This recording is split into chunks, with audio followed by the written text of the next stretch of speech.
বেশিরভাগ জায়গায় যে ক্যাডেট কলেজের লোকজন খুব ভালো ভালো জায়গায় থাকে, এটা জানেন? হয়তো মানে এটা খেয়াল করলে দেখবেন যে ক্যাডেট কলেজ মস্ত বড় একটা ব্র্যান্ড বাংলাদেশে। এর কারণটা কি? ক্লাস 7 এ ভর্তি হয়ে ওরা এখানে যায়, ওইখানে যে এই জিনিসগুলো ক্যাডেট কলেজে যদি এক্সাম্পল দিই যে ধরুন ময়মনসিংহ গার্লস ক্যাডেট কলেজ, এখানে ওই একই একটা বিল্ডিং একটা হাউস, এই হাউসের মধ্যে দেখা যাবে যে 25টা কমিটিরও থাকতে পারে, আবার হচ্ছে ওই সাতক্ষীরার কয়রার আকাশনীরও থাকতে পারে, তাই না? ওই জন্য হচ্ছে ওই এই যে এই কম্বিনেশন কালচারের এই জিনিসগুলো এবং বোঝা, নিজেদের মধ্যে শেয়ারিং করা, নিজেদের মধ্যে আন্ডারস্ট্যান্ডিং, অন্যদের সাথে কিভাবে ব্যবহার করবে, অ্যাক্ট করবে, এই জিনিসগুলো জানা, এটা কিন্তু আমি বাসা থেকে করতে পারবো, শেখা হবে না। এই কারণে হচ্ছে হলে দেয়া খুব জরুরি যদি সুযোগ থাকে। যদি হলে মানে স্টুডেন্টদেরকে বাচ্চা কাচ্চাদেরকে হলে দেওয়ার সুযোগ থাকে, এটা দেওয়া খুব জরুরি। এটা দিলে তারা আসলে গ্রো করবে, তারা স্বাবলম্বীভাবে তৈরি হবে। কারণ আমরা কিন্তু আমাদের ফ্যামিলিতে আমরা হচ্ছে যেমন আগে হচ্ছে আমরা কি আমাদের সময় দেখছি বা আপনারাও সবাই যে আমাদেরকে বাসা থেকে ওই যে ক্লাস 1 এ যখন হাঁটা শুরু করছি স্কুলে যাইতাম, ছেড়ে দিত কিভাবে একলা একলা কোনোদিনই কিন্তু বাপ মা স্কুলে যায় না, এক্সেপ্ট যদি টিচাররা কোনো কারণে মানে মাইর ধর দিছে অথবা ডাকছে, এরকম কোনো মানে আমরা হয়তো মারামারি করছি, মারামারি করতে পারে বাচ্চারা, এখন মারামারি করলে আর ওইভাবে বাবা ঝগড়াঝাটি করে। ঠিক আছে, এখনকার যুগ হয়ে গেছে ডিফারেন্ট।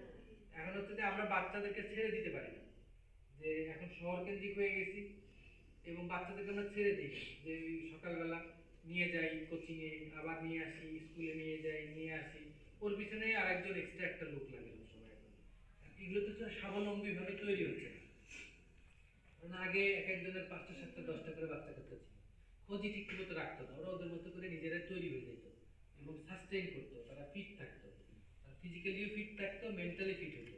কিন্তু এখন তারা এগুলো আর নাই, এখন এগুলো কমে যাচ্ছে। এখন হচ্ছে যে আমরা হচ্ছে যে তাদেরকে এত আদর যত্নে রাখতেছি একটা দুটো বাচ্চা হওয়ার কারণে, তারা হচ্ছে যে মানে খুবই আনপ্রেডিক্টেবল অনেক কিছু করে ফেলে এবং এগুলোর সাথে হচ্ছে আত্মহত্যার প্রবণতা, সহিংসতার প্রবণতা, এগুলো কিন্তু বেড়ে যাবে। কারণ হচ্ছে তাদের ওই যে নিজেদের মানসিকভাবে তারা খুব স্ট্রং না, অল্পতেই খুব ডিপ্রেশনে পড়ে যায়, অল্পতেই খুবই ডিপ্রেশনে পড়ে যায়। কিন্তু আমাদের সময় তো ডিপ্রেশন কি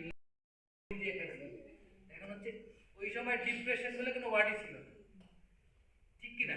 কিন্তু এখন আসলে এগুলো হচ্ছে, এগুলো হওয়ার কারণ হচ্ছে যে আমরা সিঙ্গেল সোসাইটি হয়ে আমরা আসলে এই নিজেরা বাচ্চাদেরকে বেশি ভালোবাসি, একটা দুটো বাচ্চা তাদের বেশি বেশি কেয়ার করি, কিন্তু আলটিমেটলি ছেড়ে দিতে হবে।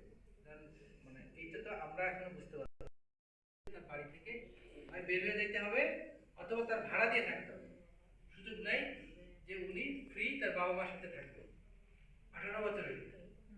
এইটা তো সিস্টেমের মধ্যে আছে, পরিবর্তন করা যায়। এই পরিবর্তনটা করা যায় বলতে গিয়ে আসলে ইউনিভার্সিটির হলের কথা বলছি বা ওই গ্রুপের কথা বলছি, যেগুলো গ্রুপের সাথে মিশতে। এখন আমরা ভয় পাই যে ওইখানে মিশতে গিয়ে নষ্ট হয়ে যাবে, তাই না? আমরা এটা ভাবি যে নষ্ট হয়ে গেলে তো মানুষের খারাপ হওয়ার সুযোগের অভাব নাই। এখন হচ্ছে যে খারাপ যে হওয়া যাবে না বা হইতে পারবে না বা হওয়ার সুযোগ কম, মানে এরকম তো না, সারা সময় কিন্তু ওইখানেও কিছু বেশি চেক দিলেও খারাপ হয়ে এই যে এই জিনিসগুলো তৈরি করতে হবে। পরিবর্তনের সুযোগ আছে, পরিবর্তনের ওই জায়গাগুলো চিন্তা করে তাকে মানে আগে যেমন আমরাও আমার নেদারল্যান্ডে গেছিলাম পড়তে, এর আগে আসলে আর আলু ভর্তা আর ভাত ছাড়া কিছু পারতাম তার জন্য মনে হয়েছে যে ঠিক আছে বাংলাদেশি আর ওইখানে যে আর বড় পারে গেছে তাদের কাছে শিখে নিছে যে কিভাবে কি করবো। সারা দুনিয়াতেই আছে এই ইন্ডিয়ানদের কল্যাণে, মোটামুটি সারা ওয়ার্ল্ডেই ইন্ডিয়ান শপ আছে। আবার মশলা হচ্ছে এশিয়ান। আমার শিখতে আমি যে বললাম যে আমি কখনোই আমাদের বাড়িতে থাকতে মানে যখন ছোট ছিলাম রান্নাঘরে শহরের বাসায় তখন হচ্ছে ডিম ভেজে খাইছি অথবা একটু ইয়ে করে খাইছি, অথবা সব রান্না যে করা ছিল শেষ হয়ে গেছে একটু করে খাই, তো সেটাই আলু ভর্তা ডিম ভাজি আর সাদা ভাত পর্যন্ত, এর খিচুড়িও না। কিন্তু কিন্তু যখন আমি নিজে পড়তে গেলাম তখন তো আমার কেউ রান্না করে দিবে না, আর রেস্টুরেন্টে গিয়ে খাবো যে মূল্য হবে ওই টাকা দিয়ে আপনি হাত না মাস ভাত মাছ খাইতে পারবে, কারণ হচ্ছে রেস্টুরেন্টে অনেক এক্সপেন্সিভ। ওইখানে বার্গারের দাম যদি €1 হয়, আপনার এই যে ভাত মাছ দিয়ে বা মাছ মাংস দিয়ে একবেলা ভাত খাবেন, সেটার মূল্য হবে €15, যেটা আপনি অ্যাটলিস্ট 5 দিন তো খাইতে পারবেন। 5 থেকে 10 দিন আপনি খাইতে পারবেন। মানে একজনের ইউরোপে একজনের মাসের খাবার খরচ €100 বেশি না, ইন্ডিভিজুয়াল একজন ব্যক্তি। ফ্যামিলি হলে একটু বেশি, কিন্তু €100 বেশি না। €100 মানে অনেক টাকা হয়ে যায়। তো যাই হোক, যেটা বলছিলাম যে ওই মানসিকভাবে বা সামাজিকভাবে যেগুলো আমরা তৈরি করছি, এগুলোকে চেঞ্জ করা যায়। জেন্ডার স্টাডিজ বলে সাবজেক্ট আছে, বিভিন্ন ইউনিভার্সিটি আছে, ঢাকা ইউনিভার্সিটিতে আছে, জাহাঙ্গীরনগরে আছে। হচ্ছে এই স্টাডি সাবজেক্টটা, এবং এই নিয়ে ইউএনওম্যান তৈরি হয়েছে। এই নিয়ে মানুষের জন্য ফাউন্ডেশনের সব প্রজেক্ট কিন্তু জেন্ডার রিলেটেড। কেন? কারণ আসলে যে এই জিনিসটাকে আমরা এত কিছু বলে চেষ্টা করে মানে খুব বেশি মানে চেঞ্জ করাতে পারছি না। মানে এটা আমার কাছে, শুধু আমার কাছে বলে না, এটা অনেকের কাছে মনে হচ্ছে এরকম। যেই কারণে হচ্ছে যে এগুলোর উপরে এই ট্রেনিং, ওয়ার্কশপ, সেমিনার, স্টাডি, বিভিন্ন ধরনের আলোচনা, এগুলো কিন্তু বেড়ে শিখলাম। বললাম যে আমার ওয়াইফের কথা বললো, সে শিখলো যে জেন্ডার এটা খুব গুরুত্বপূর্ণ। রান্নাঘরে ঢুকতে দেবে না। আবার হচ্ছে যে ওই যে ছেলে মেয়ের বিয়ে হলেই আমরা চিন্তা করি যে বউ রান্না করতে পারে কিনা। রান্না একজন মানে আমার ছেলের মা, তখন কিন্তু আমি ওইভাবে চিন্তা করি, কিন্তু আমিও কিন্তু জিনিসগুলো জানি, কিন্তু মানতেছি না। ব্যাপারটা হচ্ছে ওই যে সাইকোলজি, এই সাইকোলজি ওই জায়গাটায় আমরা বারবার আটকে যাচ্ছি। ফুড বানাতে পারে, ও ডিম ভাজতে পারে, ডিম পোস্ট করতে পারে, ও হচ্ছে যে অনেক ধরনের খাবার বানাতে পারে, কিন্তু ছোট ছেলেরা কিছু পারে, ওর কিছু লাগলে এরকম আর কি। এরকম আর কি।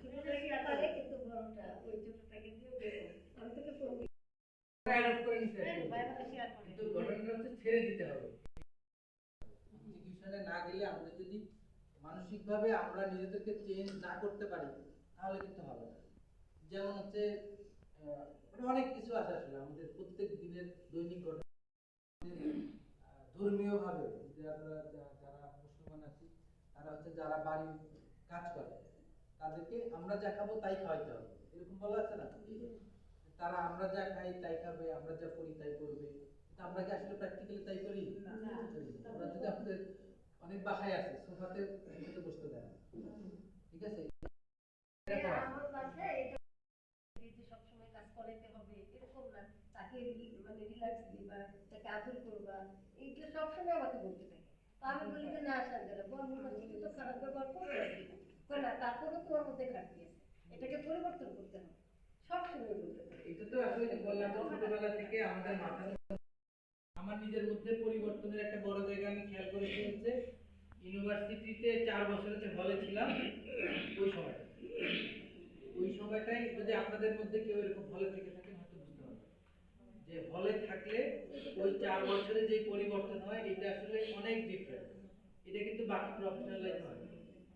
বাকি প্রফেশনাল লাইফে এটা হয় না। বাকি প্রফেশনাল লাইফে এই প্রতিযোগিতার মধ্যে চলে যায় যে আমি কিভাবে ভালো করব, কিভাবে কাজ করব, কি শিখবো না শিখবো। আর ওই 4 বছর হচ্ছে অনেক কিছু শেখা হয়, যেটা আসলে অনেক মানবীয় গুণ বা অনেক বৈশিষ্ট্য চেঞ্জ হয়। যে ছোটবেলায় যদি এরকম পাই কাউকে যে ছোটবেলায় খুব রাগী ছিল, খুব মারামারি করতো, কিন্তু ইউনিভার্সিটির হলে আসার পরে দেখতে সে আসলে রাগী না। পরে যখন তার বাড়িতে গেলাম, সে বলে যে তোমাদের সাথে মারামারি করে না। মারামারি করবে কেন, ও তো খুবই ভদ্র জেন্টল। তারা শুনে অবাক হয়ে যায়। এরকম আর কি। ইউনিভার্সিটির হল বা এরকম টাইপের একসাথে থাকার ব্যাপারটা, যেমন ব্র্যাক ইউনিভার্সিটির কথা বলি, ব্র্যাক ইউনিভার্সিটিতে একটা সেমিস্টারে ওরা সবাইকেই নিয়ে এক জায়গায় রাখে, সবাইকে। হ্যাঁ, কারণ ব্র্যাকে যারা পড়ে তাদের জন্য এটা 1 বছর ধরে যে স্টুডেন্টরা এখানে পড়ে, এর 90% স্টুডেন্টের বাবা মা 1 বছরের জন্য তারা ছাড়বে না। 90% বাবা মাই তার আগে 1 বছরের জন্য, 4 বছরের জন্য ওই হলে পাঠাবে, এটাতে রাজি হবে। তো ওই জন্য হচ্ছে যে ওরা অ্যাটলিস্ট এক সেমিস্টার ওরা যেন রাখতে পারে, 4 মাস, এরকম একটা মেকানিজম ওরা করে রাখে, যে এই ভর্তির শর্তই দিয়ে দেন যে এখানে গিয়ে থাকতে হবে, এটা আপনি এগ্রি করতেছেন। আপনি এরকম আমি অনেক দেখছি যে ছেলে ভালো, খুবই ছেলে মেয়ে খুবই ব্রিলিয়ান্ট স্টুডেন্ট, আপনার বা ঢাকার বাইরে ভালো ভালো ইউনিভার্সিটি চান্স পাইছে, কিন্তু বাপ মায়ের একমাত্র সন্তান ছেলে বা মেয়ে বলে যেতে দিচ্ছে না। এরকম আমি অনেক পাইছি যে যেতে দেন, যে ঢাকার বাইরে। এখন কিন্তু ব্যাপারটা এরকম না। আমরাই তৈরি করে বাবা মারাই তৈরি করছে, যাইতে দেয় না। হ্যাঁ ব্র্যাক ইউনিভার্সিটিতে ভর্তি করে দিছে, ঢাকার বাইরে যাইতে দেবে না। এটা তো হ্যাঁ, পানি ভাত খাচ্ছে। আবার লেট্রিন ব্যবহার হ্যাঁ, এত পরিষ্কার, তারপরেও তুই লেট্রিনে যাইতে চাস না। ঠিক আছে? এটা আমার জন্য এরকম মানে বোঝায়। ওকে বোঝায়। লিঙ্গ এবং জেন্ডার আমরা পাই, আর সামাজিকভাবে করা সম্ভব, এবং ওই জিনিসগুলো নিয়েই আমাদের কাজ করতে হবে। এবং এই জিনিসটা নিয়ে যখন আমরা এটা কাজ করে কাজ সাকসেসফুলি করতে পারবো, তখনই হচ্ছে যে ওই যে মানে গাড়ির দুই চাকা যেমন সমানভাবে চলতে পারবে, আমাদের সোসাইটি, আমাদের সমাজ, আমাদের সব ধরনের সিস্টেমই সাকসেসফুলি রান করবে। তাছাড়া জেন্ডার সমতা, আর একটা হচ্ছে জেন্ডার সাম্যতা, আর একটা হচ্ছে জেন্ডার ন্যায্যতা। এই তিনটা শব্দ বুঝছিলাম না? একটা হচ্ছে যে সমতা আছে, জেন্ডার ইকুয়ালিটি, মানে সমতা বলতে আমরা বুঝাচ্ছি যে সবকিছু সমানভাবে দেখা, সুবিধাগুলো সমানভাবে দেখা। এই যে আমার ওইটা হচ্ছে সমতা। আর হচ্ছে যদি ইকুইটি বলি, তাহলে ন্যায্যতা হচ্ছে কি, যে এত বছর ধরে তো আমাদের একটা বৈষম্য চলে আসছে না, এই বৈষম্যটাকে কমানোর জন্য কিছু এডিশনাল ফ্যাসিলিটি দিতে হবে। দীর্ঘমেয়াদী বৈষম্য ও ব্যবধান দূর করার জন্য কিছু এডিশনাল, যেমন হচ্ছে কোঠা কথা ছিল না যে আমাদের তারপরে হচ্ছে ওই যে হিল ট্যাক্সের আদিবাসী কোঠা আছে, তারপরে ডিজেবল কোঠা আছে, এগুলো আছে না, এই কোঠাগুলো কেন দেওয়া হয়? কোঠাগুলো হচ্ছে জাস্টিসের জন্য দেওয়া, যে আমরা এত বছর ধরে যে বৈষম্য করে আসছি, এটা হচ্ছে অন্যায় করছি, এই অন্যায়টাকে মিটার করে, অন্যায়টাকে যেটা করে আসছি এটা আমরা ফিল করতেছি যে আমরা। তারপরে আবার হচ্ছে আদিবাসী আছে, সাঁওতাল বা অন্যান্য আদিবাসী আছে, ওনারা যে পরিমাণ মানে সব পেশাতেই সাব রেজিস্টার আছে, এই স্কুলে আছে, স্কুলে তো আছে, স্কুলে আছে, সব জায়গায় আছে। যদি চিত্র দিয়ে দেখি যে এই যে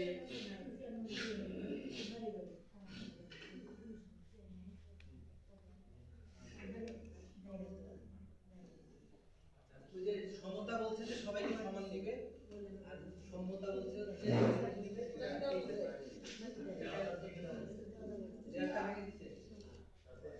আর ন্যায্যতা বলছে যে এই যে এখানে বাউন্ডারি ওয়াল ছিল, বাউন্ডারি ওয়ালের পরিবর্তে ওই এক ধরনের নেট দিছে, যারা হচ্ছে ভিজিবলি দেখতে পারে।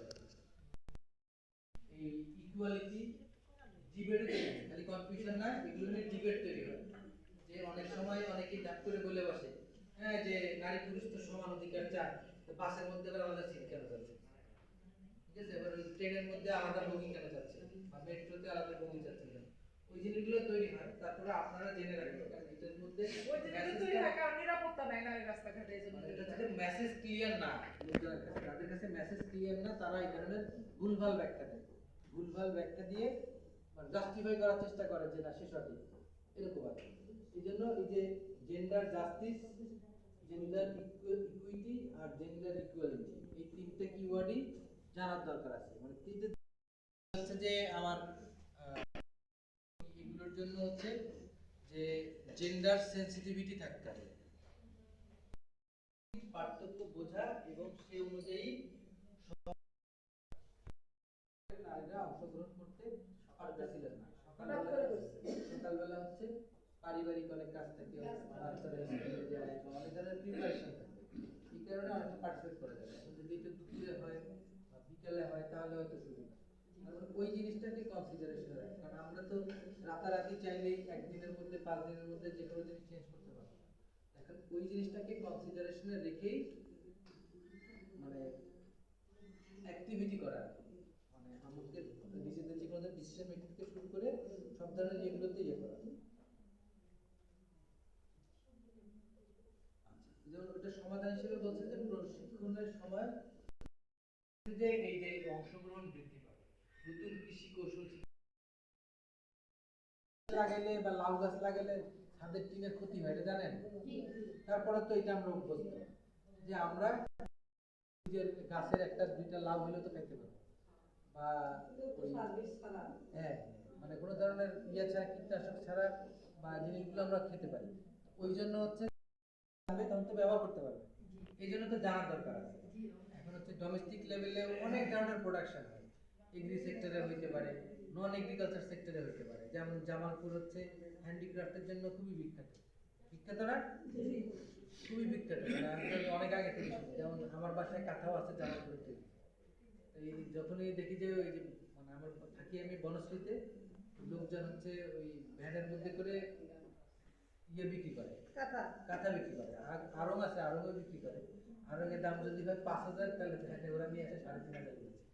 অথবা আড়ংয়ে যদি 7,000 হয়, এখান থেকে অ্যাটলিস্ট 2,000 টাকা দাম কম, কোয়ালিটি কাছাকাছি হয়, হয়তো বেশি খুব বেশি ডিফারেন্স নাই, কারণ এই দুধের থেকেই দিচ্ছে একই জিনিস কোয়ালিটিগুলো। এলাকার ভাই ওইখান থেকে তারা নিয়ে যায়। হ্যাঁ ওইখান থেকে নেয়, কিন্তু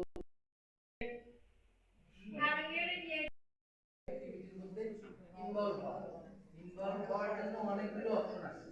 এই অপশনগুলো যাতে জানতে হবে, তাহলে এই সংবেদনশীল সমাধান হতে হবে, যেন এই জিনিসগুলো জানতে হবে।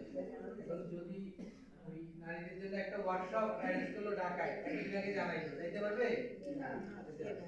এখন হচ্ছে কারণ ঢাকায় যাইতে গেলে তো একটা প্রিপারেশনের ব্যাপার আছে, কোথায় গিয়ে থাকবো, সাথে কে কে কে আমরা যাবো, কয়জন মিলে যাবো, এটা একদিন কিন্তু যাওয়া যাবে না, যায় না সেটা। আমরা সাধারণত ওই জিনিসগুলো আমরা ইনক্লুড করি। এর দুর্যোগ, হ্যাজার্ড ডিজাস্টার, এটার পার্থক্য বলে আপদ আর দুর্যোগের মধ্যে পার্থক্য কি? এই আপদ দুর্যোগ কে প্রথমবার শুনছেন? বিপদ হলো যে বলে বন্যা কারণ আপদ, যদি ক্ষতি হয়ে যায় তাহলে বিপদ দুর্যোগ দুর্যোগ। মানে যে উদাহরণ দিয়েছিলেন যে মাথার উপরে যে এটা ফ্যানটা আছে,